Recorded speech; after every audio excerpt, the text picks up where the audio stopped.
Bien-aimés frères et sœurs en Christ, soyez tous les bienvenus à une nouvelle transmission de l'Institut Vie pour tous.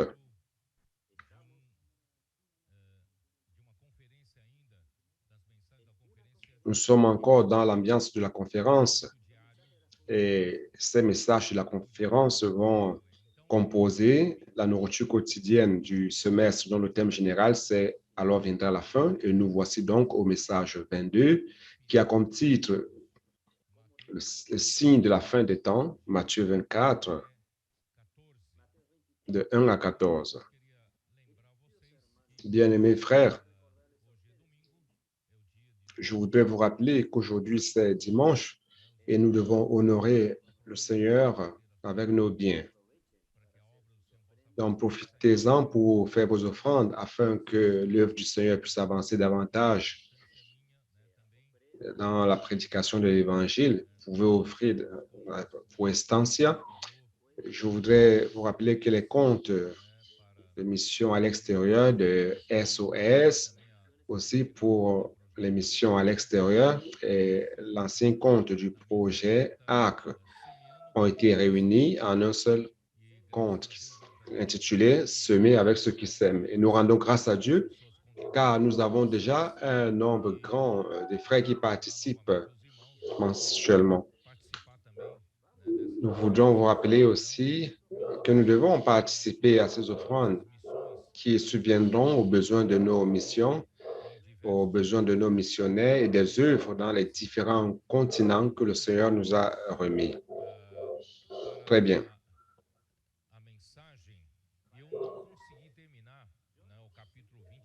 Pardon au message. Je n'ai pas pu terminer le chapitre 23 la semaine dernière. Mais je voudrais, avec vous, voir à partir du chapitre 19 de Matthieu. C'est très significatif. L'apôtre Matthieu, un des 12 apôtres du Seigneur Jésus, a écrit cet évangile avec une révélation sur l'aspect du royaume. C'est merveilleux. Frères, je suis vraiment en train d'apprécier le livre de Matthieu. Le livre de Matthieu de 1 à 14 montre que ce monde qui est sous la domination du malin, parce que l'ennemi, notre ennemi, l'ennemi de Dieu, a usurpé cette terre à travers les gouvernements humains. Et c'est ainsi que la terre est devenue un chaos et remplie de corruption, de souffrance, de fatigue. Si bien que le Seigneur Jésus est venu comme le roi du royaume des cieux et il a vu la multitude qui était là comme des brebis sans berger. Les personnes étaient affligées et exaspérées. Elles étaient malades et infirmes et il est donc venu les guérir. Donc, selon la description du livre de Matthieu, c'est cette situation que le roi du royaume des cieux a trouvée sur terre, une situation chaotique. Aujourd'hui, la situation n'est pas si différente. Nous avons dans les rues des personnes qui sont dans le désespoir, affligées, au milieu de grandes souffrances. Les personnes sont fatiguées, exaspérées et ne savent où aller, ne trouvent pas de sens à leur vie. Et beaucoup sont découragés et ont besoin de quelqu'un pour leur montrer la direction dans la vie. Nous rendons grâce à Dieu car le roi du royaume des cieux est venu sur terre pour établir son royaume sur terre. Aujourd'hui, la réalité du royaume des cieux, c'est l'Église. Alléluia.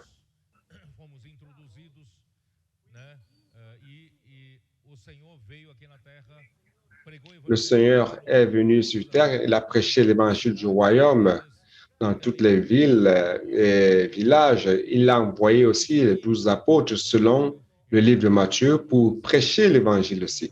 Et aujourd'hui, nous faisons la même chose, le même travail. Nous allons dans les rues, nous allons dans les coins des rues, dans les méandres des rues pour trouver des personnes et les amener dans l'Église.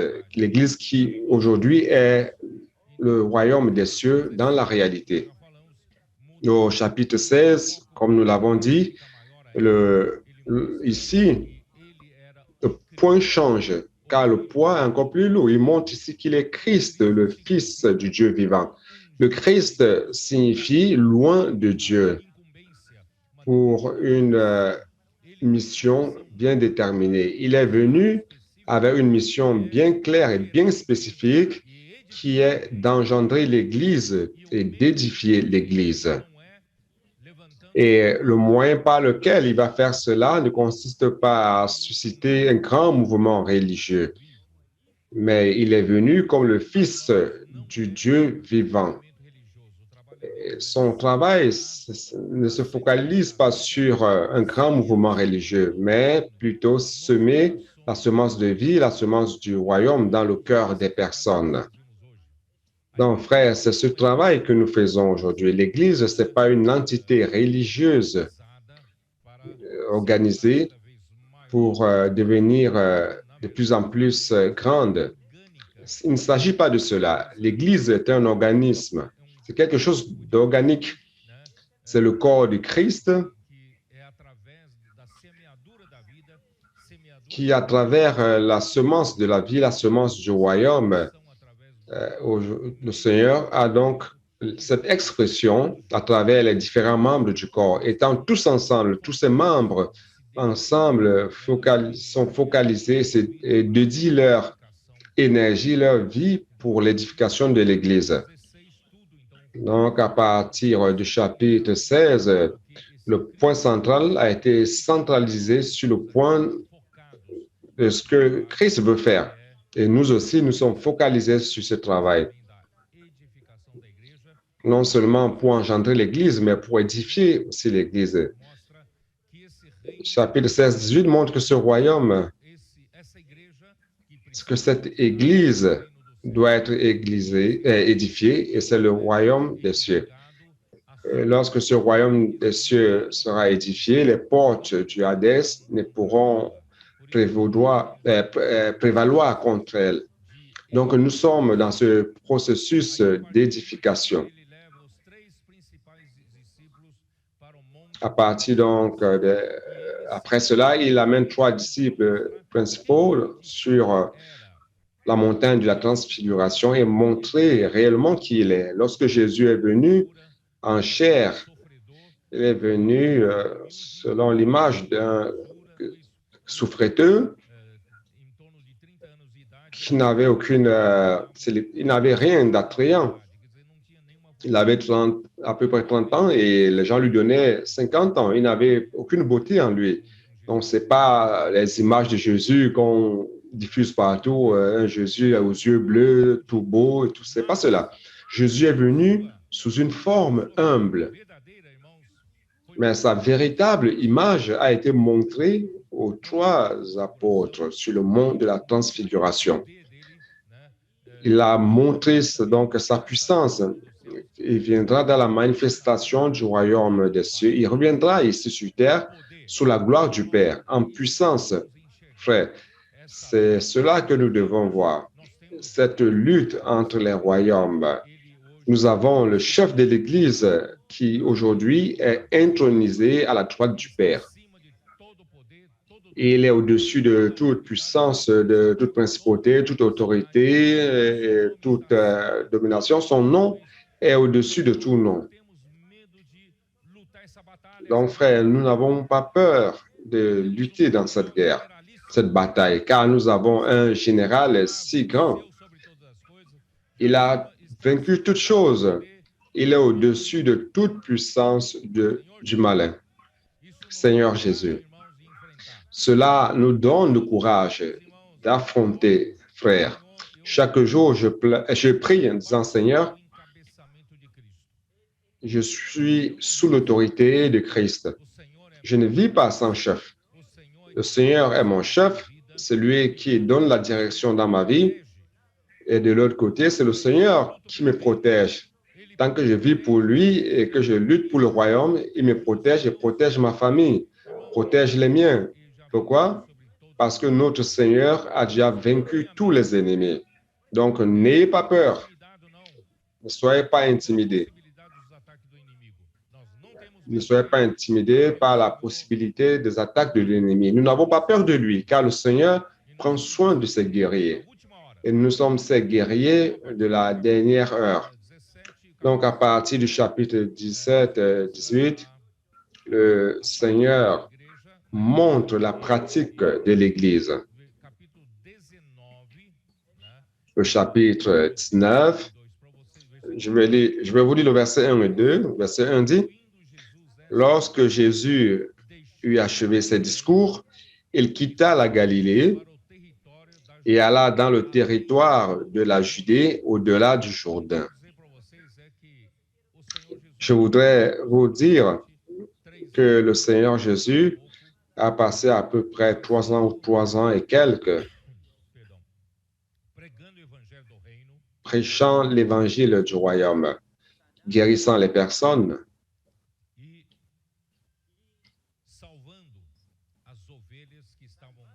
sauvant les brebis qui étaient sans berger, et selon l'image d'aujourd'hui, les apportant dans la maison de Dieu, qui est l'Église, afin d'être sous des soins. Donc, le Seigneur a accompli ce travail en Galilée, dans la région de Galilée. Il est clair qu'ils sont allés aussi au-delà de la région de Galilée durant ces 3 ans et quelques. Mais cette fois-ci, la sortie de Galilée a un but spécial. C'était déjà la fin de sa venue ici sur terre. Le Seigneur a terminé avec son travail de prédication de l'Évangile dans la région. Il devait aller jusqu'à Jérusalem pour mourir, pour souffrir, mourir et engendrer l'Église. Et pour aussi, après, édifier l'Église. Donc, le Seigneur Jésus est focalisé dans la volonté du Père. Le Père veut cela. Et lui, il est déterminé à cela. Donc, il est sorti de la Galilée. Il a suivi le Jourdain, la partie orientale du Jourdain. Je l'ai déjà dit, on a la Jordanie d'aujourd'hui. Il est descendu. Voilà, cette partie géographiquement est facile d'être cheminé. Il a donc suivi l'est du Jourdain. Arrivé dans le chapitre 20, il a dit aux disciples d'aller à Jérusalem. Chapitre 19, il va donc vers Jérusalem, car c'était sa dernière semaine ici sur terre. Comme il a dit aux disciples dans Matthieu 16, il devait souffrir entre les mains des principaux sacrificateurs et des anciens du peuple. Il devait mourir et aller ressusciter le 3e jour. Vous savez pourquoi? Pour engendrer l'Église, pour accomplir la rédemption, pour nous délivrer du péché et aussi pour pouvoir édifier l'Église. Car Dieu a fait dormir Adam dans un profond sommeil.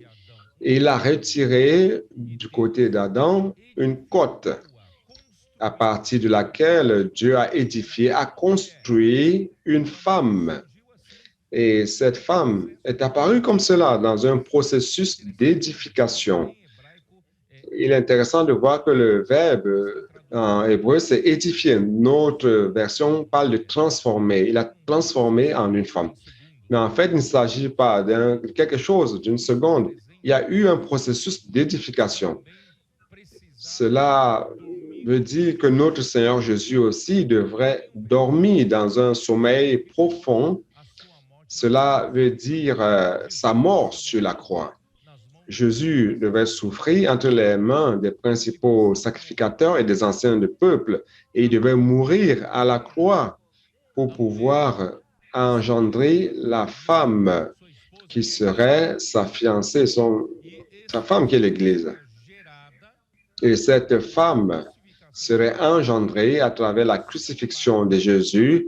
Et de son côté, lorsqu'un soldat qui allait pour lui briser pour briser les jambes des deux bandits qui avaient été crucifiés avec Jésus, car les corps ne pouvaient pas rester là. Les, ceux qui sont crucifiés ne pouvaient pas être encore vivants de vendredi à samedi, car samedi, on ne pouvait pas travailler. Il fallait qu'ils meurent déjà. Et pour accélérer leur mort, ils ont brisé les jambes des deux bandits qui ont été crucifiés avec Jésus. Et lorsqu'ils sont allés pour briser les jambes à Jésus, Jésus avait déjà expiré. Il était déjà mort. Donc, les jambes de Jésus n'ont pas été brisées pour accomplir ce qui était écrit dans les Écritures, selon lesquelles aucun de ses os ne sera brisé. Alors, étant en colère, un des soldats a pris une lance et a percé son côté. Du côté de Adam, Dieu a pris une corde pour édifier une femme. Et du côté de Jésus, lorsqu'un soldat l'a percé, Jean écrit dans l'évangile de Jean, chapitre 19, qu'il en est sorti du sang et de l'eau. De son côté, le sang, c'est pour nous racheter de nos péchés, mais l'eau, frère, l'eau, c'est pour engendrer l'Église. Non seulement engendrer l'Église, mais aussi édifier l'Église. Car Éphésiens 5 dit que l'Église sera sanctifiée par la purification de l'eau, par le lavage de la parole. Et cette parole que nous recevons cette semaine qui vient de Dieu est en train de nous laver, c'est en train de nous purifier, enlevant de nous toute ride, toute tache, toute impureté de l'homme naturel. Nous sommes en train d'être édifiés en maison spirituelle pour Dieu. Ça, c'est l'édification de la femme, l'édification de l'Église. Alléluia. Jésus est focalisé sur cela. Donc, frère, arrivant au chapitre 20, il parle de cette parabole des travailleurs de la dernière heure et voulait montrer à tous que les travailleurs qu'il a utilisés dans toutes les époques ont été classés en période de 3 heures. Une journée de travail est constituée de 12 heures et ces 12 heures dans une journée de travail représentent l'ère de l'Église. L'ère de l'Église a déjà 2000 ans. Et durant ces 2000 ans, le Seigneur a divisé cela en 4 périodes de 3 heures. Les premiers travailleurs ont été appelés à l'heure 0. Le deuxième groupe de travailleurs est appelé à 3e heure. Troisième groupe à la 6e heure. Et le 4e groupe de travailleurs, le Seigneur les a appelés à la 9e heure. Et à la 12e heure, ce serait la fin du travail. Et le Seigneur donnerait donc la récompense. Frère, mais le Seigneur savait que ces travailleurs conventionnels qu'il a engagés pour travailler de 3 en 3 heures n'allaient pas réussir à conclure la journée et produire ce que Dieu veut. Donc, il a appelé spécialement à la dernière heure les travailleurs conventionnels. Le dernier groupe de travailleurs conventionnels le dernier groupe a été appelé à la 9e heure, qui correspond à 3 heures de l'après-midi ou 15 heures. Donc, arrivé à 17 heures, ce serait la fin. Mais là, il a dit, j'ai encore besoin d'un groupe. Ce groupe de personnes ne sont pas conventionnels. Ces personnes ont besoin d'être simples et obéissantes à ma parole. Car ils vont vivre quelque chose que personne n'a jamais vu. Mon esprit, je vais leur envoyer cet esprit. Au temps d'Apocalypse, frère, le temps d'Apocalypse est déjà arrivé. Le livre d'Apocalypse est prêché par beaucoup comme une étude eschatologique, une étude du futur. Mais pour les travailleurs de la dernière heure, l'Apocalypse n'est plus une étude eschatologique. Pour les travailleurs de la dernière heure, l'Apocalypse est vécu par nous. Nous sommes en train de vivre cela. Les sept esprits agissent parmi nous. Le Seigneur a intensifié. À la dernière heure, il doit intensifier le processus. Mais il doit trouver des personnes adéquates qui vont coopérer avec ces sept esprits. C'est pour cela que le Seigneur, durant ces dernières 5 années, il a travaillé dans son Église, commençant à accorder une attention à la parole prophétique. Vous vous rendez compte de cela? La parole prophétique a fait toute la différence. Durant ces 20 siècles de l'histoire de l'Église, aujourd'hui, il y a une différence.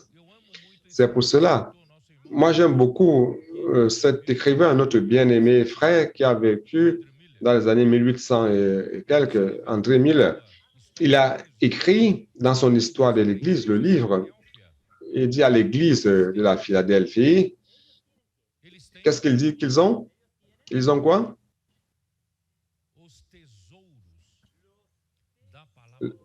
Ceux de l'Église de Philadelphie, ils ont le trésor de la parole prophétique.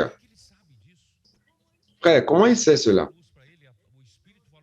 Le Seigneur lui a donné la lumière, l'Esprit lui a parlé. En fait, ce qui fait la différence dans les jours d'aujourd'hui, c'est que ce dernier groupe de travailleurs, il ne s'agit pas d'un groupe spécialement fort ou un groupe spécial, qui a une capacité spéciale et une certaine habileté. Il ne s'agit pas de cela. Le Seigneur nous a donné la parole prophétique comme trésor. Et il a trouvé un groupe de personnes simples, vous savez, qui reconnaissent la parole qui vient de Dieu et celle qui ne vient pas de Dieu. Et celle qui vient de Dieu s'accomplit, et celle qui ne vient pas de Dieu ne s'accomplit pas, n'est-ce pas? Ils ne sont plus de ceux, vous savez, il y a des gens qui disent, je suis ouvert à tous les ministères, j'aime la prédication de plusieurs prédicateurs. Frère, nous ne sommes pas à la recherche des belles prédications. Nous sommes à la recherche de la parole prophétique, de la parole que le Seigneur professe aujourd'hui et qui va conclure cette ère. Et nous rendons grâce à Dieu, frère. Le Seigneur a trouvé un groupe de personnes simples qui ne sont pas nées en Égypte. La première génération qui n'a pas pu entrer dans la bonne terre de Canaan est née en Égypte. Et dans le désert, ils étaient des personnes qui murmuraient. Ils étaient remplis de pourquoi de ceci, pourquoi de cela. Ils posaient, ils me remettaient tout en question. Le Seigneur envoyait Moïse pour en donner une parole au peuple et il remettait en question. Ils étaient complexes, ne connaissaient pas l'Éternel ni le chemin de l'Éternel. Durant 40 ans dans le désert, ils ne faisaient que murmurer et se plaindre. Ils n'ont pas cru en la parole de l'Éternel. Ils n'ont pas cru que Moïse était le prophète par lequel l'Éternel parlait. Et pourtant, beaucoup de choses se sont accomplies à travers la parole de Moïse. Ils n'ont pas cru en la parole. Ils ont été désobéissants et tous sont tombés dans le désert, à l'exception de deux, Caleb et Josué. Ces deux avaient un esprit différent. Pourquoi? Parce que la nouvelle génération a un esprit différent. Donc, alléluia, nous sommes la génération qui a un esprit différent. Et cet esprit différent, ce n'est pas une tête compliquée, une tête complexe, remplie de doctrines et de connaissances bibliques et qui remet tout en question, qui vient à travers le prophète que Dieu a désigné. Il n'arrive à rien exécuter parce que Dieu n'arrive pas à utiliser ce groupe de personnes. Mais nous rendons grâce à Dieu car il a trouvé aujourd'hui une génération simple, une génération qui reconnaît où se trouve la parole prophétique, une génération qui a un amour révérent à la parole de Dieu. Et la parole de Dieu elle-même accomplit son œuvre. Ce n'est pas par la capacité, ce n'est pas parce que vous êtes plus puissant que d'autres, mais c'est l'esprit qui est puissant. Il a juste besoin d'un canal. Il a trouvé le canal aujourd'hui. Donc, le Seigneur, sur ce chemin Jérusalem, il devrait donc leur parler de cette parabole pour montrer qu'à l'ère finale, et, à cette époque-là, c'était une prédiction du futur, mais nous, à notre époque, maintenant, ce n'est plus une prédiction du futur, car cela s'accomplit en notre temps. Le travailleur de la dernière heure. Et lorsqu'il a terminé de parler dans Matthieu 20, verset 17, jetez un coup d'œil. Pendant que Jésus montait à Jérusalem, vous avez compris? J'ai voulu lire le chapitre 19. Le Seigneur a terminé son travail de 3 ans et quelques. Il est parti de la région de Galilée du Nord. Il est descendu vers le côté est oriental du Jourdain. Et après avoir parlé de la parabole de la dernière heure, il devait donc monter à Jérusalem. Au moment où il a traversé le Jourdain, il commençait à monter. Ceux qui ont visité Israël, vous savez que du côté d'Israël, Jérusalem se trouve en haut. Et ceux qui vont visiter la mer Morte devraient descendre en altitude. Ils descendent. Ici, il y a une déclive grande jusqu'à la mer Morte. Donc, Jésus, qui était ici, près du Jourdain, le Jourdain se déverse dans la mer Morte. Donc, il devait traverser le Jourdain et monter jusqu'à Jérusalem. Verset 17. Pendant que Jésus montait à Jérusalem, il pria par les 12 disciples et il leur dit en chemin. C'est la deuxième fois qu'il parle. La première fois, c'était dans Matthieu 16, et la deuxième fois, Matthieu 20. Voici, nous montons à Jérusalem. Jésus savait qu'il allait à Jérusalem pour mourir. C'était clair pour lui. Mais avant de mourir, il y a beaucoup de choses qui devaient s'accomplir. Donc, nous montons à Jérusalem et le Fils de l'homme sera livré aux principaux sacrificateurs et aux scribes. Ils le condamneront à mort et ils le livreront aux païens pour qu'ils se moquent de lui, le battent de verge et le crucifient. Et le troisième jour, il ressuscitera. C'est-à-dire qu'il devrait mourir pour accomplir la rédemption des pécheurs. Il devrait mourir afin que de son côté sorte de l'eau pour engendrer l'Église. Il devait mourir afin que de son côté sorte de l'eau pour édifier l'Église. Donc Jésus, frère, était très focalisé. Il devait aller à Jérusalem. Il était en train d'aller à Jérusalem. Il n'a pas dit cela pour que les disciples aient pitié de lui. La première fois qu'il a parlé de cela, Pierre a eu pitié de lui, a dit, non, frère, Seigneur, aie compassion de toi, cela ne t'arrivera pas. Et Jésus a dit à Pierre, arrête de moi, Satan. Jésus ne connaît pas ce que c'est que avoir pitié, recevoir une pitié. Tout ce qu'il voulait faire, c'est d'être focalisé sur la volonté du Père. Et nous aussi, c'est la même chose. Nous ne sommes pas ici étant distraits par d'autres objectifs. Notre objectif, c'est aussi l'édification de l'Église. On n'a pas de temps d'être dans les disputes, de savoir qui est plus grand, plus petit, qui va s'asseoir à droite ou à gauche de Jésus dans la gloire du Seigneur. Nous n'avons pas de temps pour chercher à courir courir après nos propres ambitions, nos meilleures positions dans l'Église, pour être respectés, etc. Nous n'avons pas de temps pour cela. Nous n'avons qu'une seule chose en tête, respirer ce que le Seigneur respire, ce que Dieu respire. Après avoir dit cela, il y a donc la question de qui va s'asseoir à droite ou à gauche entre Jean et Jacques. Vous savez cela? Donc, cela montre que nous devons être aussi focalisés que le Seigneur Jésus. Ne cherchez pas à être le plus grand dans l'Église. Ne cherchez pas à être exalté dans l'Église. Si vous voulez être exalté, soyez humilié, humble. Donc, si tu veux être le plus grand, alors serre les autres. Donc, plus beaucoup de temps. Chapitre 21, c'est l'entrée triomphale de Jésus à Jérusalem.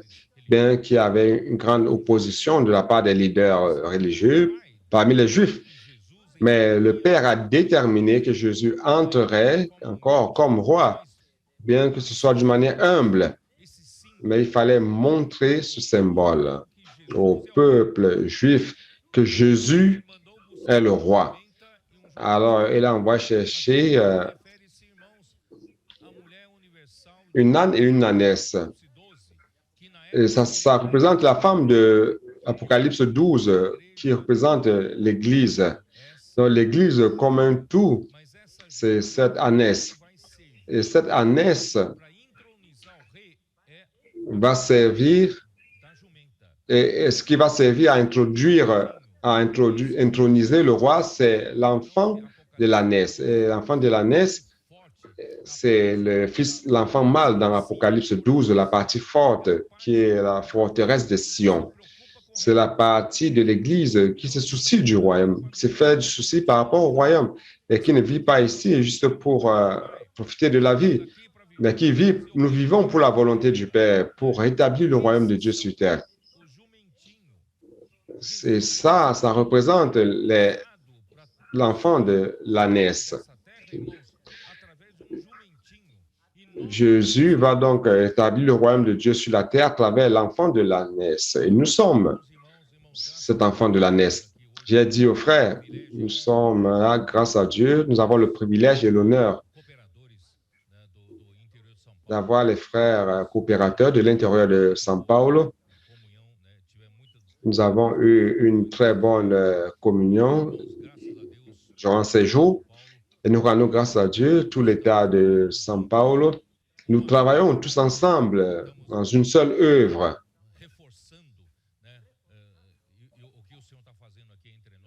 Nous renforçons ce que le Seigneur est en train de faire parmi nous. Le Seigneur a pu obtenir cette unité, cette unanimité parmi nous. Et le Seigneur pourra avancer avec plus de force, car le Seigneur est pressé, il veut revenir. Il doit édifier son Église. Et pendant que nous disputons le territoire, nous disputons qui est plus grand, qui est plus petit, celui qui gagne, c'est l'ennemi. Et nous rendons grâce à Dieu car le Seigneur est en train de nous édifier. Chaque fois plus, nous avons une unité et une unanimité. Oh Seigneur Jésus, cette entrée que le Seigneur utilise, c'est l'enfant de l'âne. Il y a quelque chose antagonique. Le Seigneur doit terminer cette ère, n'est-ce pas? Et pour cela, ça doit être quelque chose de grandiose, car le monde est grand.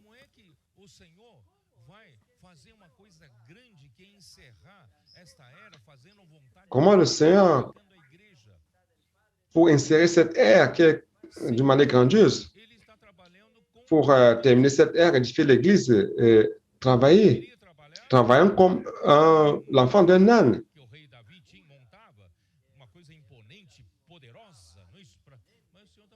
Le petit de l'âne. Il devait travailler avec quelque chose de puissant, n'est-ce pas? Un âne puissant, ce n'est pas antagonique. Comment insérer l'air durant 20 siècles? On n'a pas encore édifié l'Église. Comment comment terminer cela? Comment édifier l'Église avec un ânon? Samuel, le fils de Jesse, a été intronisé, mais il y avait des fils plus grands que d'autres. Quand Samuel a vu, on lui montre, on dit, ah, celui-ci doit être le roi, cet autre doit être le roi. Les enfants de Jesse. On a montré tous les enfants et il y avait aucun qui n'a jugé fort pour être le roi sur Jérusalem. Il a dit non, il n'est pas ici. Il a demandé, est-ce que tu as encore un autre fils?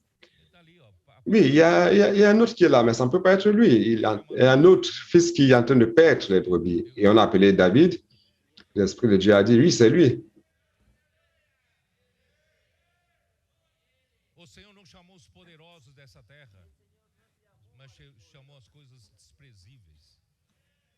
Le Seigneur n'a pas appelé les choses puissantes de la terre, mais les choses méprisables, humbles, les petits de l'âne, les anons. Le Seigneur va terminer, il va mettre fin à cette ère par un petit troupeau, petit en nombre, un petit troupeau. Comment accomplir cette grande tâche de terminer cette ère? Mais il a plu au Père de donner à ce petit troupeau son royaume. Comment il va terminer cette ère? Et l'Église avait un petit nombre. Comment il va terminer cette ère avec l'Église de Philadelphie qui a peu de force? Il n'a même pas de force. Mais le Seigneur qui est dans l'Église de Philadelphie a la clé de David.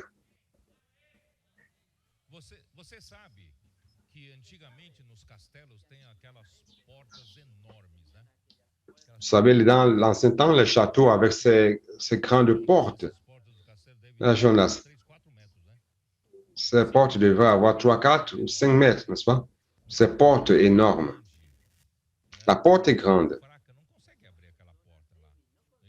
Les personnes faibles ne pouvaient pas ouvrir cette porte.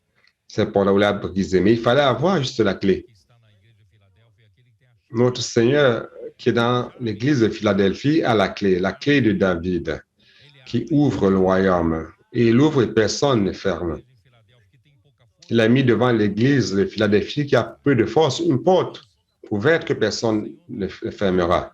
Frère, le Seigneur est en train de nous utiliser. Personne ne nous accorde de l'importance. Quand on parle, il y a 20 ans de cela, 20, 30 ans de cela, lorsqu'on parlait des Latinos, lorsqu'on parlait des Brésiliens, est-ce que du Brésil nous pouvait sortir quelque chose de bien? En termes d'église, on dit, ah, ces églises du Brésil, de l'Amérique du Sud, ce sont des feux de paille. Et ils chantent, ils crient, ils sautent avec joie. Mais juste après, le feu s'arrête. Ils n'ont pas de consistance, de solidité. Ils sont tous légers, comme des latinos. Le sang latin, c'est comme cela. Vous savez qu'il y a des gens qui ont ce concept, que le peuple qui est heureux, content, ça ne peut pas être un peuple sérieux qui peut accomplir des grandes choses. Frère, nous pouvons être les deux à la fois, n'est-ce pas?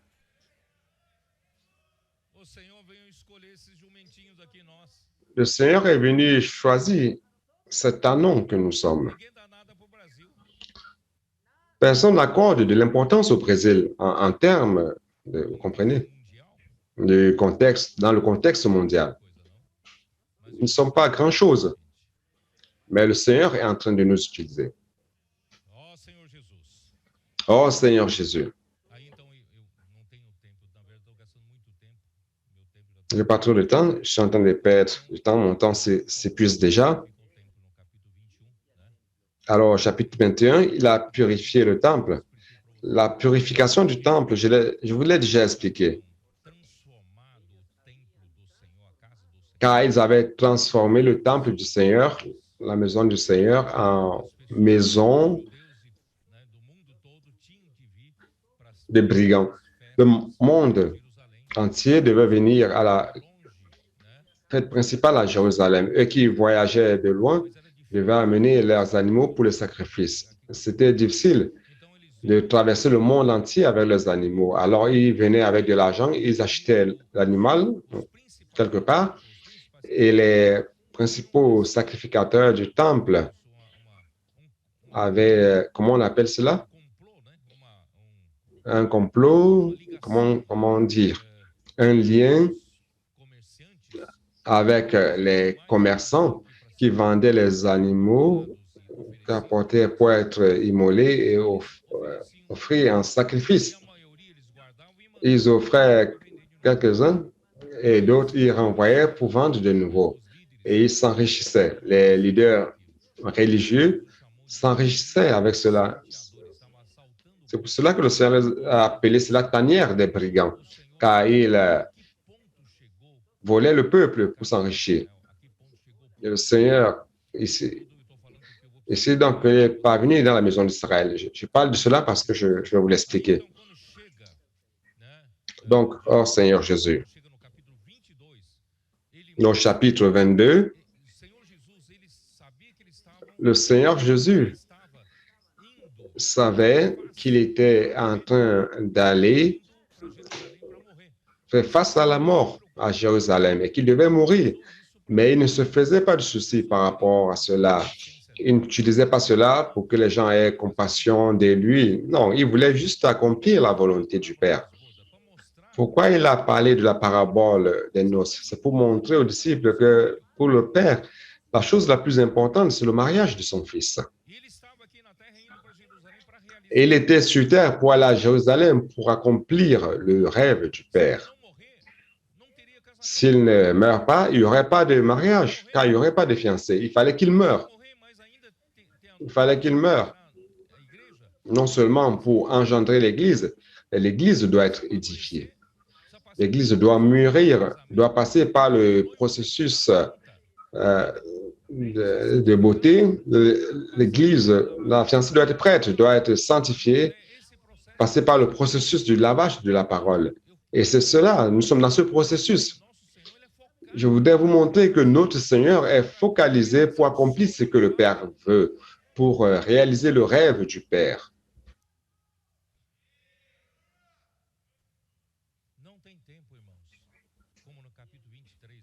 Frère, on n'a pas le temps, comme dans le chapitre 23 que nous allons étudier. Je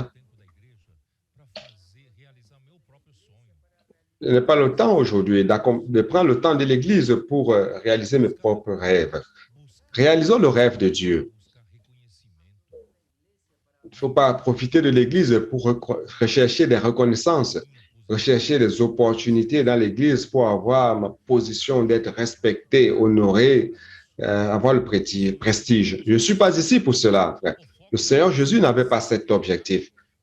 Son objectif, c'est de se sacrifier pour faire la volonté du Père.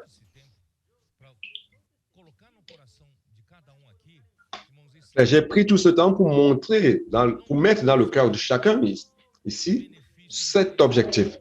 Ne cherchez pas à votre bénéfice ou vos intérêts personnels. Ne cherchez pas à une gloire personnelle. Ne recherchez pas un trophée pour présenter cela aux personnes. Nous ne sommes pas ici pour cela. Nous sommes ici uniquement pour faire la volonté de Dieu. Accomplissons ce rêve de Dieu. Réalisons ce rêve, les noces de l'agneau. Prêchons l'évangile. Amenons ces personnes à l'église, les faisant mûrir, les édifier l'église.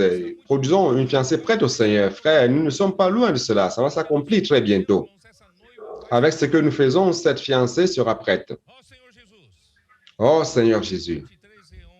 Et au chapitre 23, que je vous ai montré, le verset 12,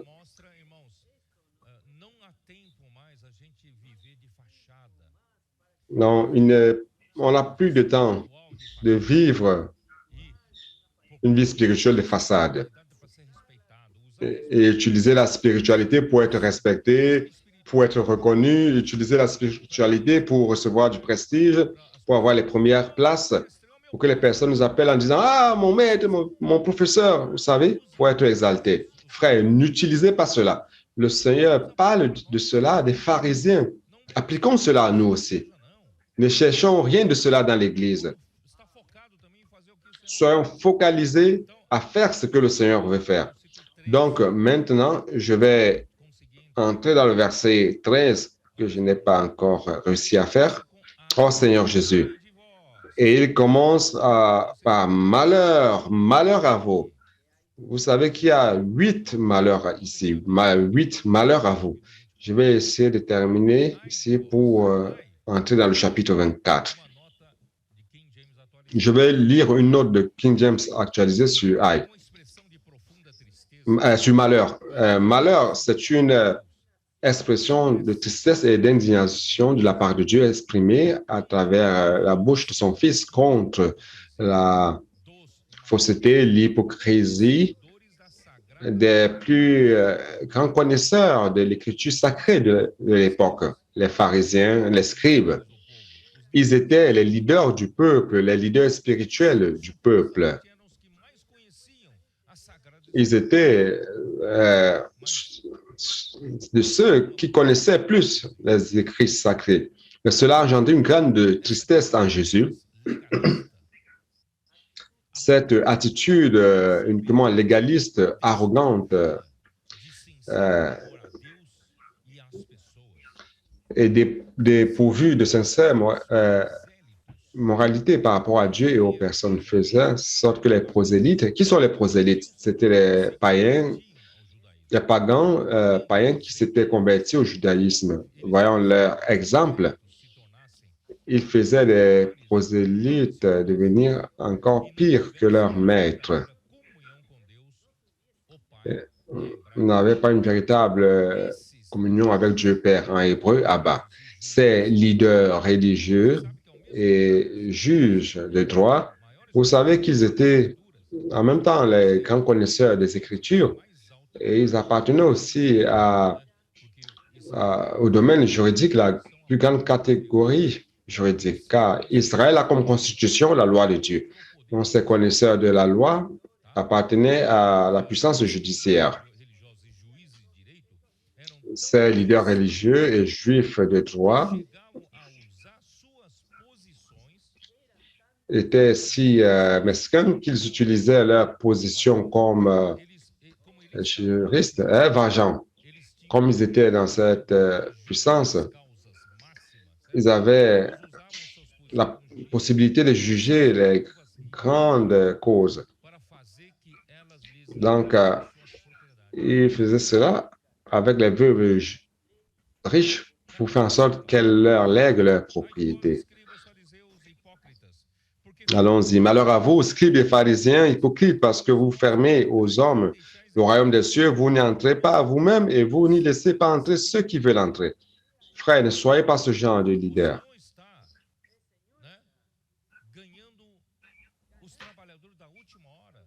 Le Seigneur est en train de susciter des travailleurs de la dernière heure qui pensent, qui ont une pensée ouverte.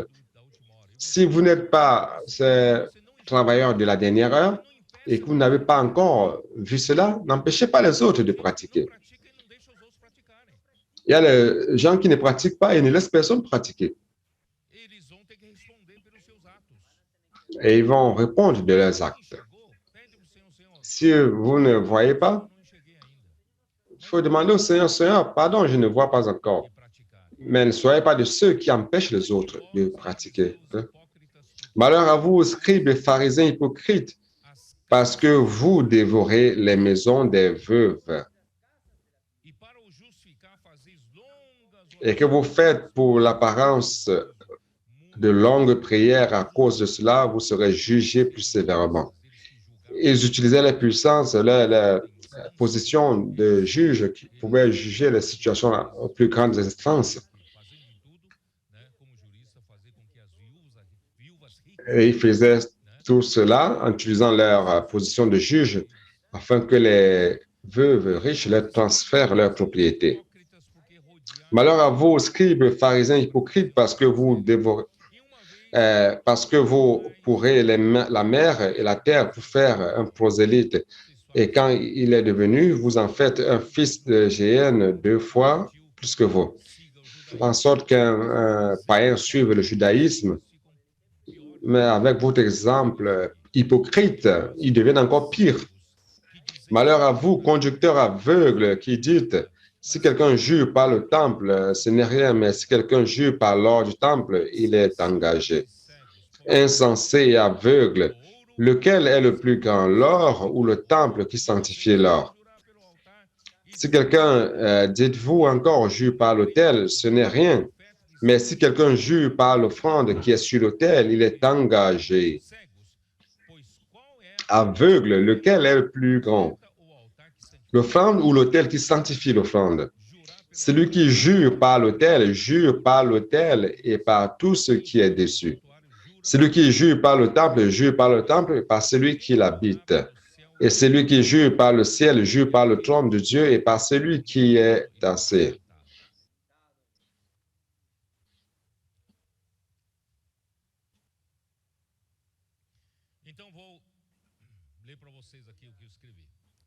Je vais vous lire ce que j'ai écrit. Malheur à celui qui ferme le royaume des cieux aux hommes, il n'entre pas, il ne permet pas aux autres d'entrer.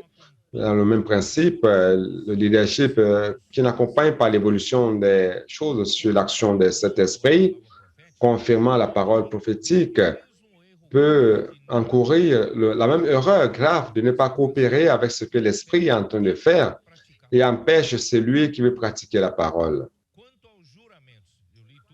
Par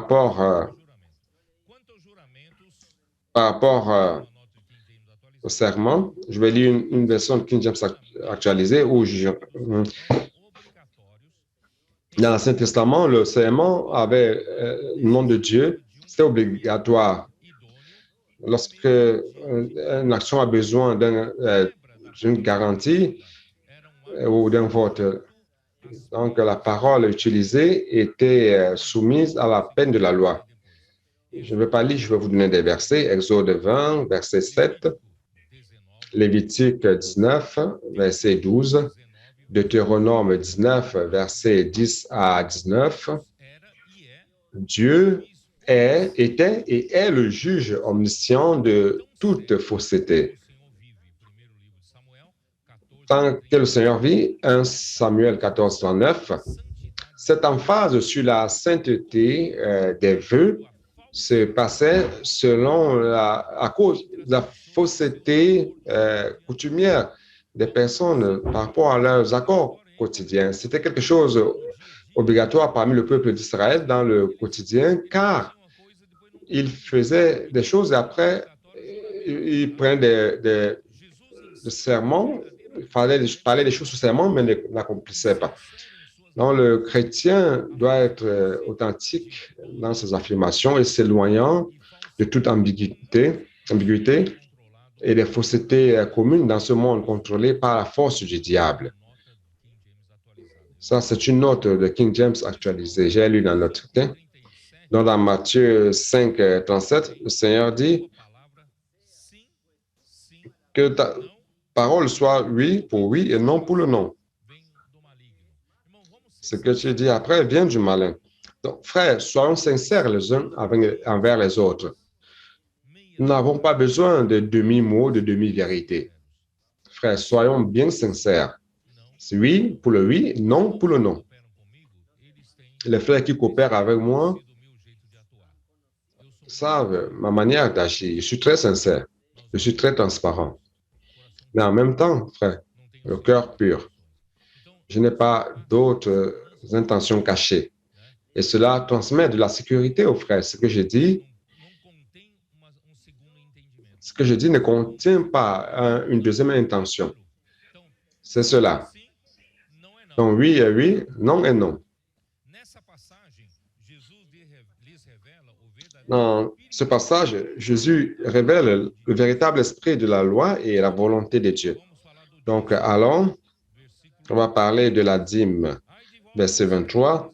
Malheur à vous, scribes et pharisiens hypocrites, parce que vous payez la dîme de la menthe, de l'âneth et du cumin, et que vous laissez ce qui est plus important dans la loi, la justice, la miséricorde et la fidélité, ou la foi. C'est là ce qu'il fallait pratiquer sans négliger les autres choses. Frère, je ne comprenais pas vraiment pourquoi il avait dit cela, mais une note de King James actualisée m'a apporté la lumière. Je vais vous lire cela. La dîme de la menthe, de l'âneth et du cumin vient d'où? Vient de la dîme des plantes qui est pratiquée dans Lévitique 27, 30. 27 à 30, qui parle de tout ce que nous produisons dans les champs. Nous donnerions la dîme de cela à Dieu. Bien que la dîme des graines, des fruits, du vin et de l'huile est exigée des Juifs par la loi, c'est où cela? C'est dans le Nombre 19, 18. Vous pouvez noter cela et lire après Nombre 18, 12, Deutéronome 14, 22 à 23. Les scribes et les pharisiens avaient amplifié la liste des éléments spécifiés dans la loi pour inclure la dîme des mineurs et plus simple, euh, vergers. Je ne sais pas si vous comprenez. Par exemple, si j'ai une ferme, je produis le soja, le blé, je produis les graines. Et généralement, la production est grande. Je dois donc mettre de côté la dîme de ces graines pour l'offrir au Seigneur. C'est beaucoup de choses. Vous comprenez cela? Vous comprenez l'esprit des choses? C'est beaucoup de choses. Donc, les pharisiens ont inclus même les potagers qui ont peu de valeur. Et ils mettent l'accent. C'est cela disant qu'ils n'ont pas reçu la dîme de la menthe, de la nette, qui sont des choses qu'on utilise pour assaisonner. Et ils gardent la dîme du blé, de céréales, du soja, qui est si grande, vous comprenez? Je ne comprenais pas ce verset, maintenant je comprends. Donc, ils ont inventé cela. Ils ont laissé de côté les dîmes des graines de céréales qui sont grandes. Ils ne donnent pas les dîmes de blé, mais ils donnent les dîmes de la menthe, de la nette et du cumin. C'est comme si vous donniez la dîme de quoi, par exemple? Ici au Brésil, qu'est-ce qu'on utilise beaucoup? Dans la pizza, vous aimez quoi? L'origan. Donc, c'est comme si donnait la dîme de l'origan. Est-ce que vous utilisez tellement l'origan? Ouais, c'est une mesquinerie par rapport au Seigneur. Et ils oublient la partie la plus importante de la loi, la justice, la miséricorde et la foi. Le verset 24, conducteur aveugle qui coulait le moucheron et vous avalez le chameau. Malheur à vous, scribes et pharisiens hypocrites, parce que vous nettoyez le dehors de la coupe et du plat.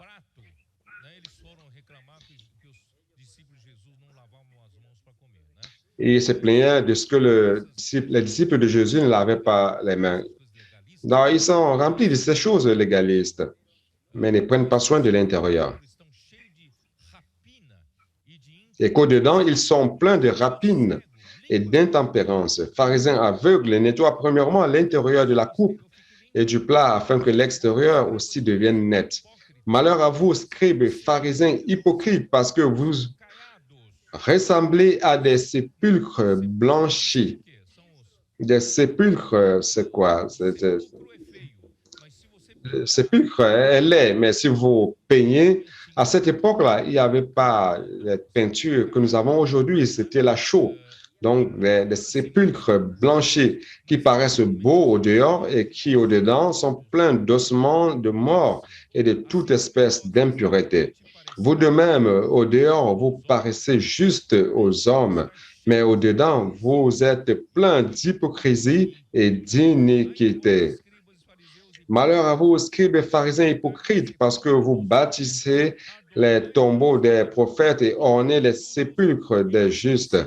Et que vous dites, si nous avions vécu au temps de nos pères, nous ne nous serions pas joints à eux pour répandre le sang des prophètes.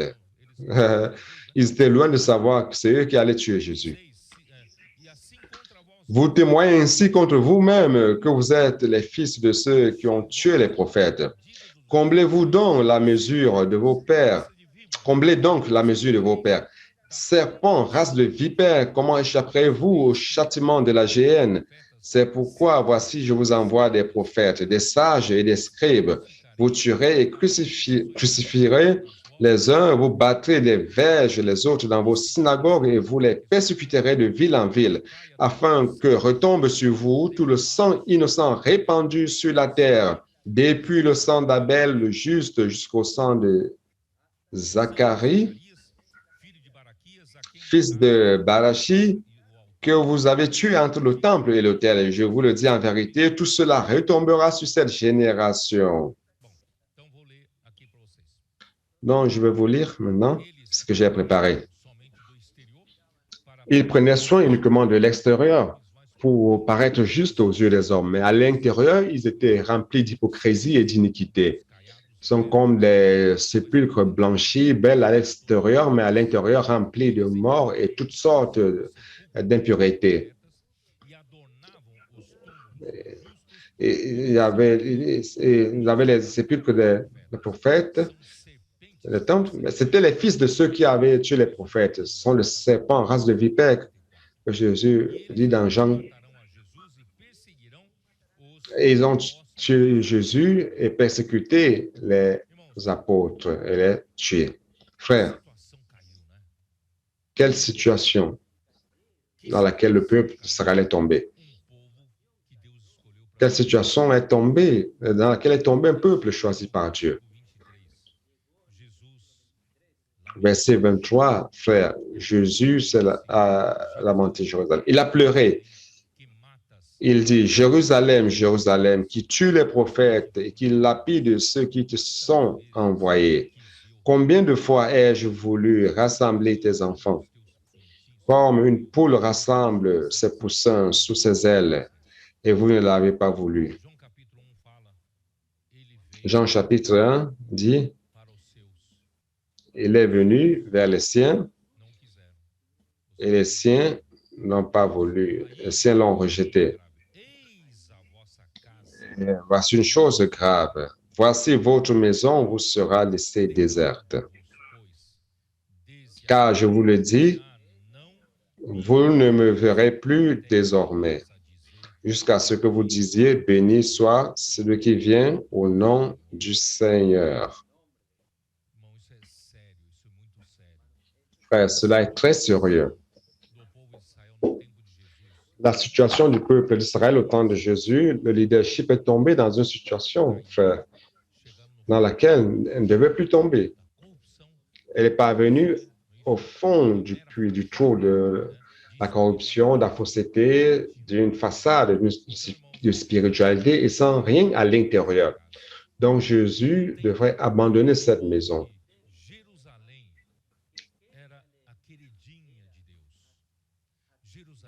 Jérusalem était la bien-aimée de Dieu. Jérusalem était le lieu que Dieu avait choisi, le seul lieu que Dieu avait choisi pour y mettre son nom, n'est-ce pas? Et Dieu à Jérusalem a envoyé édifier le temple. Et la gloire de Dieu a envahi le temple lorsqu'il a été édifié. Et Dieu a commencé à faire du temple un lieu d'habitation de sa gloire. Mais parvenant à cette situation, Dieu ne pouvait plus rien d'autre que de se retirer du temple et de se retirer de Jérusalem. Jésus regardait donc pour la dernière fois à Jérusalem. Et qu'est-ce qu'il a fait?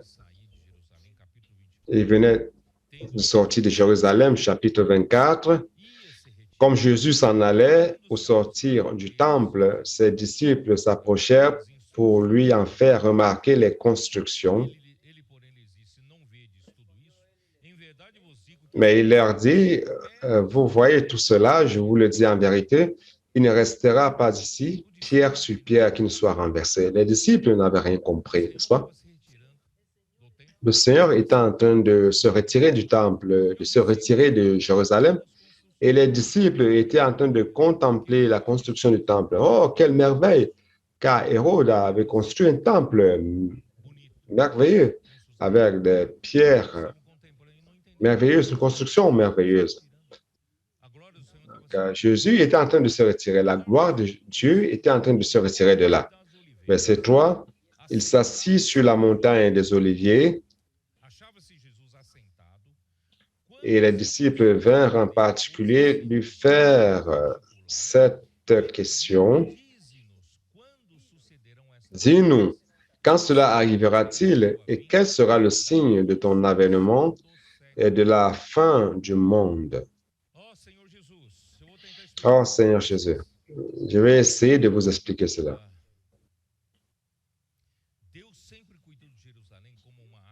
Dieu a toujours pris soin de Jérusalem comme un oiseau prend soin de ses enfants. Deutéronome, verset 11.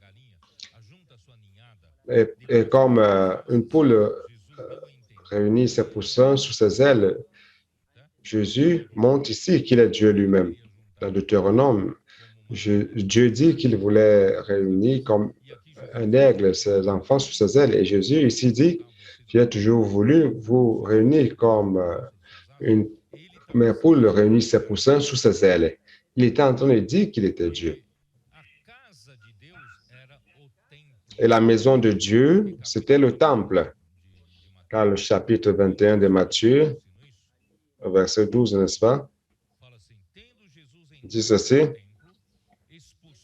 Jésus entra dans le temple, il chassa tous ceux qui vendaient et qui achetaient dans le temple. Il renversa les tables des changeurs et les sièges des vendeurs de pigeons. Et il leur dit, il est écrit, ma maison sera appelée une maison de prière, mais vous en faites une caverne de voleurs. Donc, le temple était la maison de Dieu. Et après la réjection, Jésus a dit, votre maison.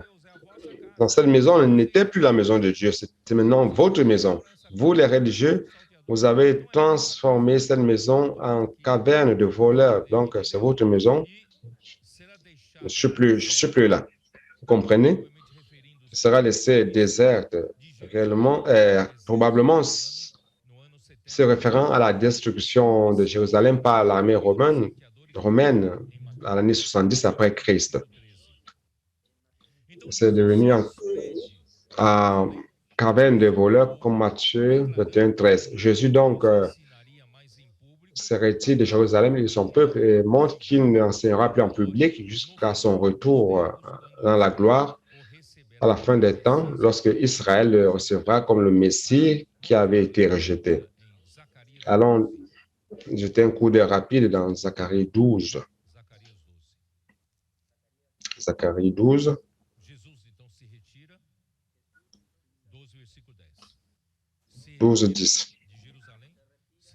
Jésus se retire de Jérusalem, il se retire du temple. Les Juifs vont le voir uniquement lors de son avènement. Et ici dit, verset 10, « Alors je reprendrai sur la maison de David et sur les habitants de Jérusalem un esprit de grâce et de supplication. Et ils tourneront les regards vers moi, celui qu'ils ont percé. Ils ont tué Jésus et ils vont voir Christ qu'ils ont persécuté et tué. Ils pleureront sur lui comme on pleure sur un fils unique.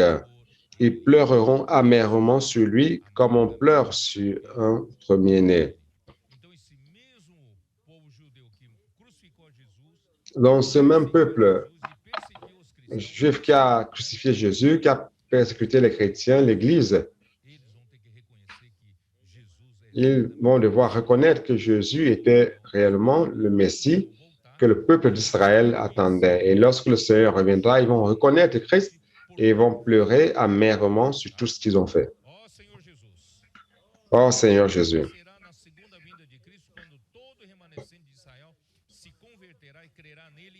Cela se passera lors de l'avènement de Jésus, lorsque le reste de Christ se convertira et sera sauvé. Alors, jetez un coup d'œil dans Romains 11. Romains 11, 23.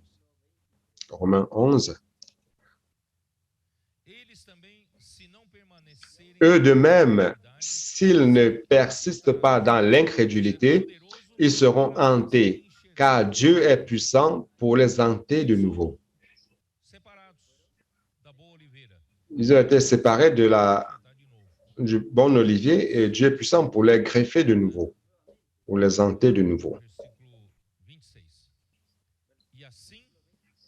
Verset 25 dit, « Car je ne veux pas, frères, que vous ignoriez ce mystère, afin que vous ne vous regardiez point comme sages. Ce qu'est partie d'Israël est tombée dans l'endurcissement jusqu'à ce que la totalité des païens soit entrée. » Donc, la totalité des païens, c'est l'Église. Lorsque l'ère de l'Église sera terminée, et nous sommes à la fin, produisons l'édification de l'Église. Nous sommes à la fin de la totalité des païens. Et tout Israël sera sauvé. Et ainsi, tout Israël sera sauvé.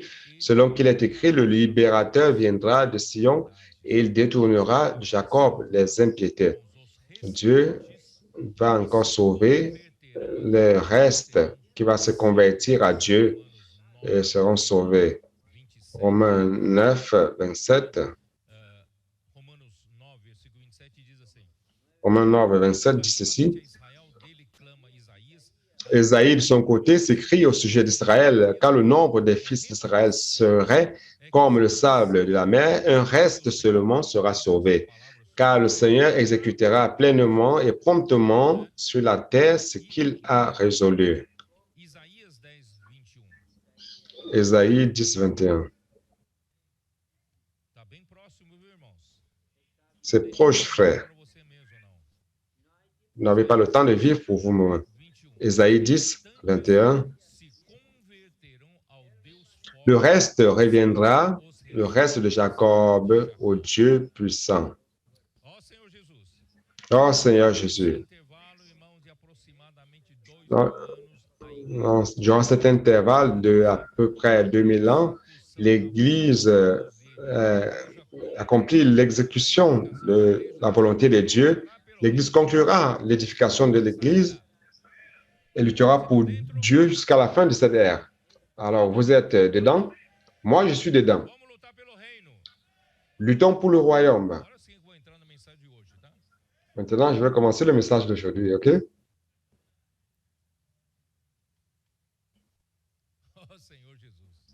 Oh Seigneur Jésus. Juste après, Jésus prend congé de Jérusalem jusqu'à son retour en gloire. Il est sorti du temple. Cela montre que la gloire de Dieu quitte le temple, les temples anciens. Allons voir Ézéchiel. Vous vous rappelez d'Ézéchiel? Lorsque j'ai parlé du chapitre 1, vous vous rappelez des 4 êtres vivants? Vous vous rappelez de la vision du métal brillant, du feu, le métal fondu, les 4 êtres vivants remplis d'énergie électrique, n'est-ce pas? Et qui zigzaguaient, qui marchaient, allaient où que l'esprit les envoyait, qui suivaient. C'est ça les 4 êtres vivants. Et ils étaient où? Où se trouvaient les 4 esprits? Se trouvait la gloire de Dieu. Car au-dessus des 4 êtres vivants, vous vous rappelez, se trouvait le trône de Dieu. Vous vous rappelez? Il y avait quelque chose de semblable au firmament. Et là se trouvait le trône de Dieu. Allons voir maintenant Ézéchiel chapitre 8.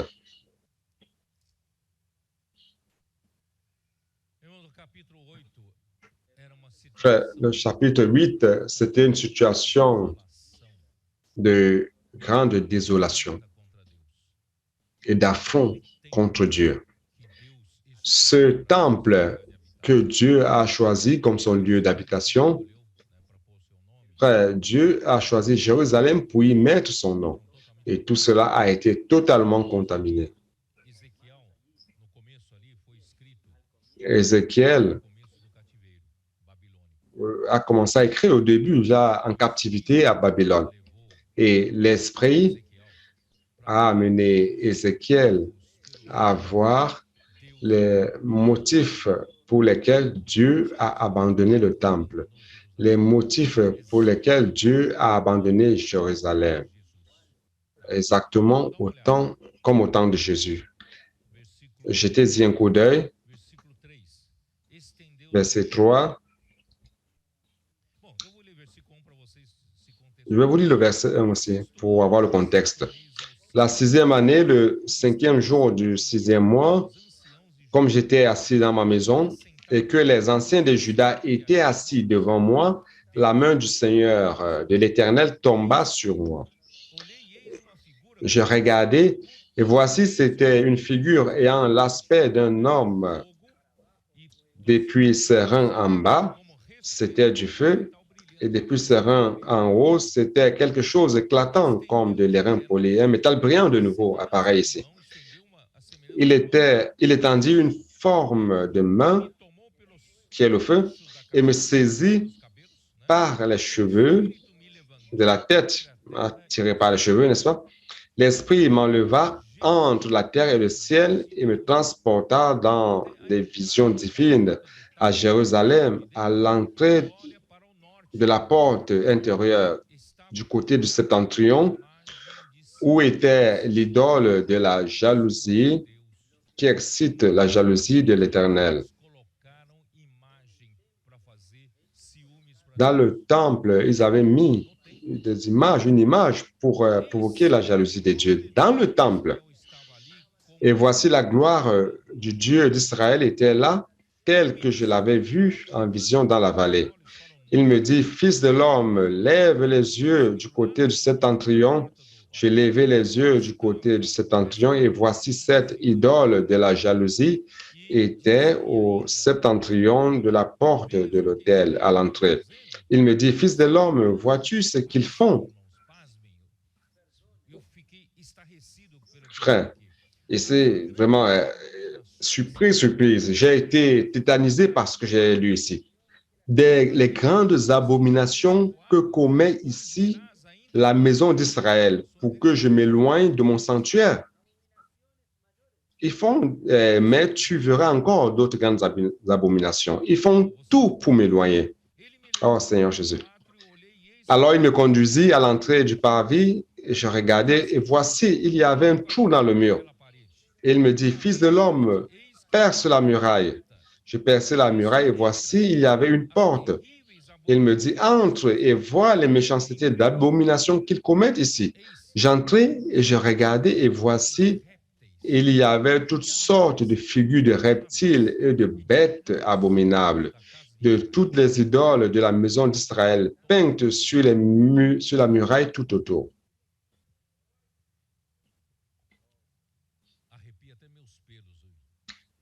Ça me fait même dresser même les poils, juste par le fait de lire cela. 70 hommes des anciens de la maison d'Israël, des anciens de la maison d'Israël, 70 hommes, au milieu desquels était Jaazania, fils de Shaphan, se tenaient devant ces idoles, chacun l'encensoir à la main, offrant l'encens à ces peintures d'abomination, ces images paganes. Et se levait une épaisse nuée d'encens. Et il me dit, Fils de l'homme, vois-tu ce que font dans les ténèbres les anciens de la maison d'Israël?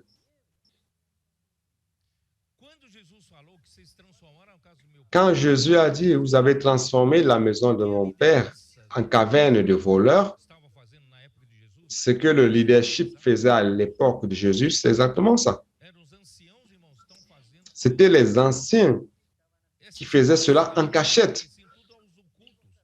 Et toutes ces négociations se passaient de manière occulte pour gagner beaucoup d'argent à l'époque de Jésus. Mais ici, c'était vraiment une abomination, des idoles, des images. Chacun dans sa chambre, pleine de figures. Vous savez, parmi les 70 anciens, chacun avait sa chambre et adorait les dieux pagans. Ils aimaient les dieux pagans. Est-ce qu'on peut croire une chose comme ça, vous voyez? Car ils disent, l'Éternel ne nous voit pas. L'Éternel a abandonné le pays. Le Seigneur n'est plus ici, Dieu n'est plus ici, Dieu nous a abandonnés, il a abandonné la terre. Oh Seigneur Jésus. Et il me verra et il me dit, tu verras encore d'autres grandes abominations qu'ils commettent. Il me conduisit à l'entrée de la porte de la maison de l'Éternel, du côté du septentrion, et voici, il y avait là des femmes assises qui pleuraient Tammuz. Ce ne sont pas les femmes connectées.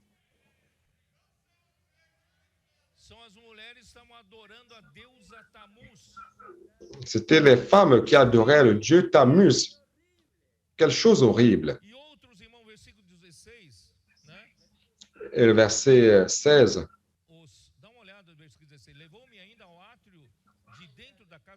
Et il me conduisit dans le parvis intérieur de la maison de l'Éternel.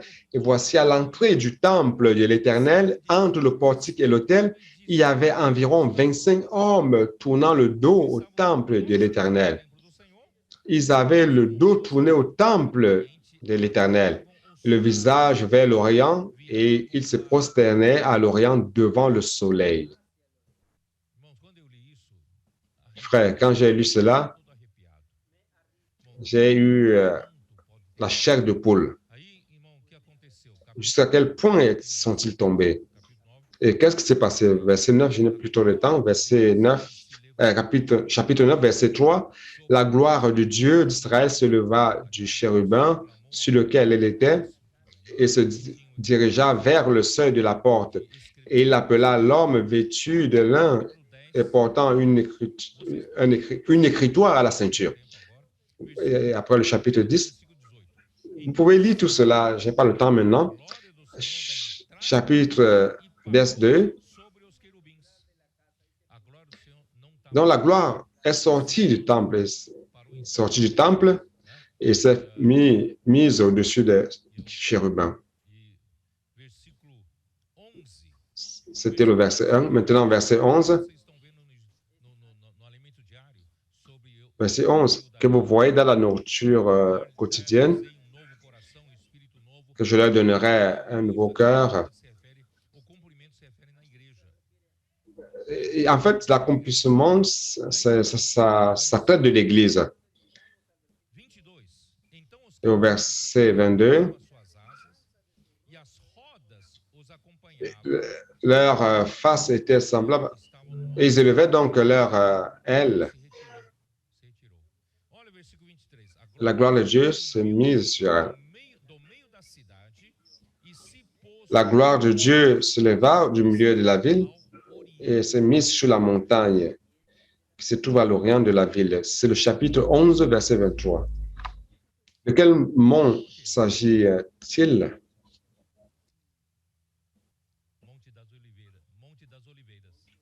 Le mont des Oliviers.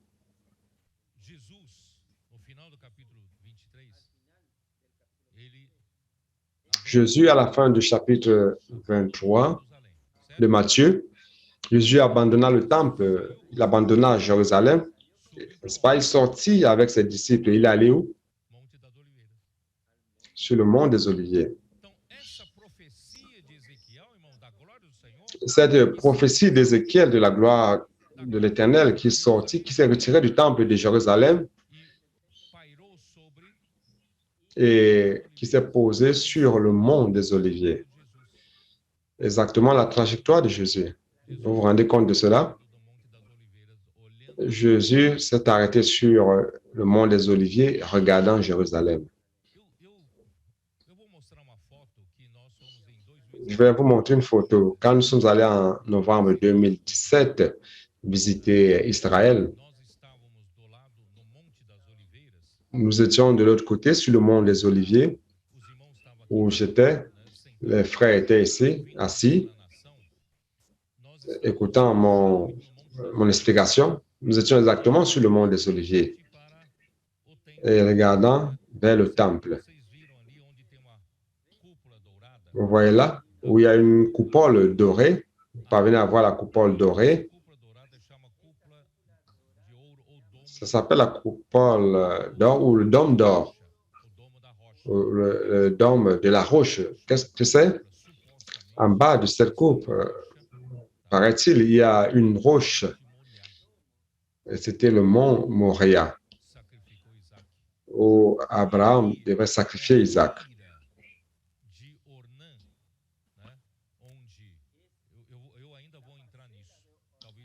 Et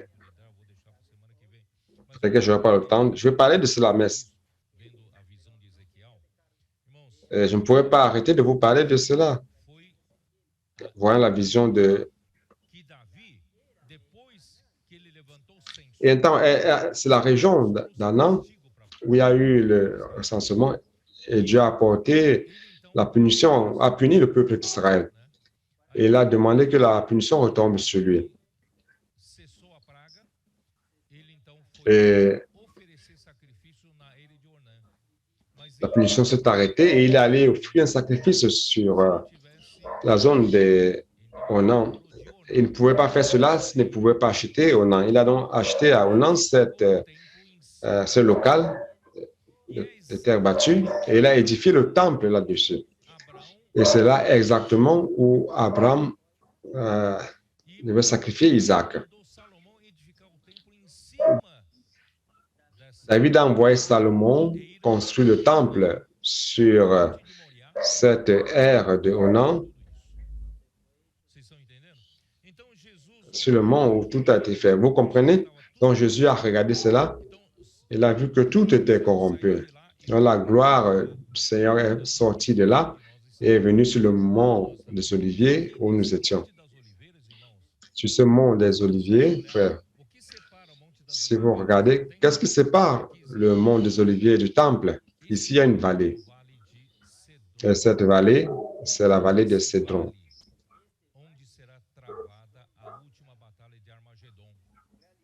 C'est là où se passera la dernière bataille d'Armageddon. Israël sera acculé, sera poussé à au dernier retranchement. Le Seigneur va piétiner ces deux montagnes où nous étions. Le côté nord, là c'est le nord, et de l'autre côté le sud, où se trouve le temple. En fait, ce n'est pas le temple, c'est là où serait le temple. Là, c'est l'Occident. Et le mont des Oliviers, c'est l'Orient. De ce côté, c'est l'Orient. Donc, Christ, pour sauver le peuple d'Israël, au dernier temps, lorsqu'ils seront acculés, il va piétiner dans le temple où nous sommes un pied ici et un pied vers le sud. Et ce mont va se diviser et ça va créer une vallée par laquelle ils vont fuir de Jérusalem vers l'Orient. Ben ici, c'est l'Orient. Ils seront sauvés là-bas.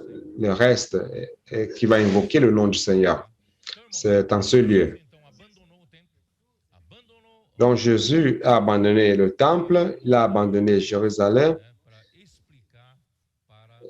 Il est venu sur le mont des Oliviers pour expliquer aux disciples quel sera le temps de la fin. Verset, je vais lire de nouveau. Sur le mont des Oliviers, Jésus était assis lorsque ses disciples s'approchaient de lui. En particulier, lui demandait, dis-nous, quand s'accomplira ces choses et quels signes avons-nous de ton avènement et de la fin du monde? Le chapitre 24, le chapitre 25, c'est l'explication de Jésus par rapport à cette question. Nous allons donc nous arrêter, laisser cela pour la semaine qui vient. Mais je voudrais aujourd'hui que ce soit bien marqué en vous, le fait que nous sommes à la fin des temps, chers frères. Nous sommes bien à la limite. Dieu n'a plus une autre génération sur laquelle il doit compter. Dieu doit compter sur cette génération. Car si cette génération ne coopère pas, il doit susciter une autre génération. Et la préparation d'une génération prend 40 ans. Donc Dieu va perdre 40 ans.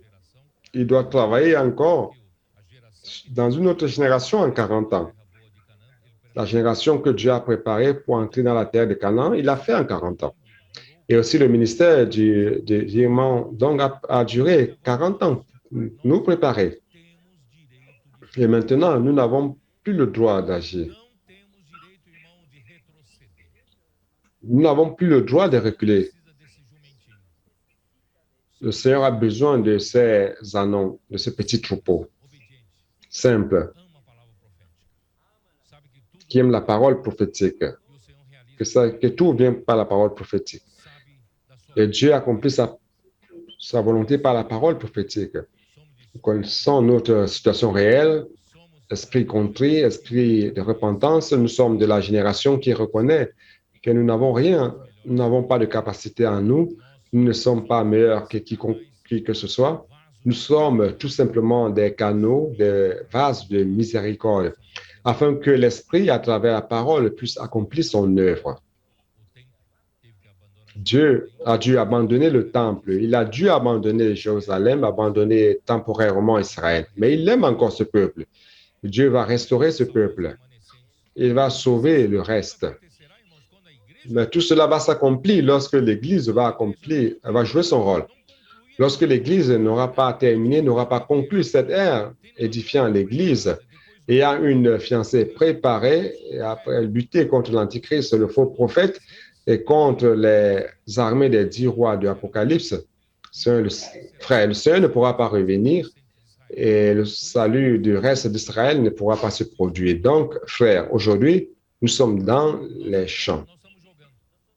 Nous sommes en train d'agir. C'est dans notre tour. Si vous êtes encore dans la tribune, juste regarder, allez dans les champs.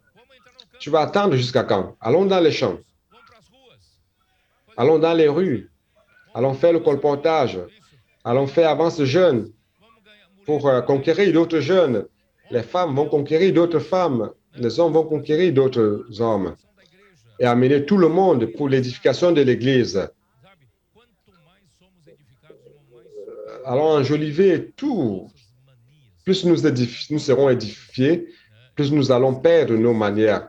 J'appelle cela nos choses étranges, nos choses de vieil homme, les choses charnelles. Et plus nous serons un avec les autres, les uns avec les autres. Et le Seigneur attend cela de nous. Alors, je voudrais vous dire que d'un côté, le Seigneur a abandonné Jérusalem, a abandonné Israël, mais aujourd'hui, le Seigneur compte sur nous. Qu'il ne trouve pas en nous cette hypocrisie, ce cœur de s'exalter soi-même, cette course effrénée pour la puissance, pour les positions, pour les reconnaissances, pour le prestige, pour l'exaltation, pour la célébrité, pour les projecteurs. Il n'y a plus de place pour cela, c'est pour ces choses. Que le Seigneur puisse trouver en nous, tous focalisés comme Jésus était focalisé, pour exécuter très vite ce qui doit être fait. Et qu'est-ce qu'il faut faire? Il ne s'agit pas de grand-chose. Écouter la parole, obéir et pratiquer la parole. Soyons simples, faites tout juste seulement. Et l'œuvre du Seigneur sera accomplie par la parole. Et donc, ça va s'accomplir à travers la parole qu'il nous profère.